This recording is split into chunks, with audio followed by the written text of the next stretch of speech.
So once you log in, you just want to come to S3, and then you want to find the bucket called Misty Images. And here we have all the images, right? So these are everything that's uploaded to date, and we just want to so it's 300 at a time. So we just want to click on all for all 300, hit the actions, click change metadata. We want to change the content type.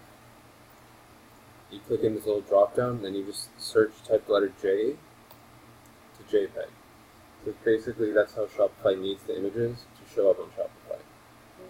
Right, so they're all hosted here, and then you just hit save, change, and that's it. And then you can go to the next 300. And then same thing, select all, actions, change metadata, content type, it's on the video, so it's okay. Image JPEG, save, change. And then it says, here's the loading bar, done.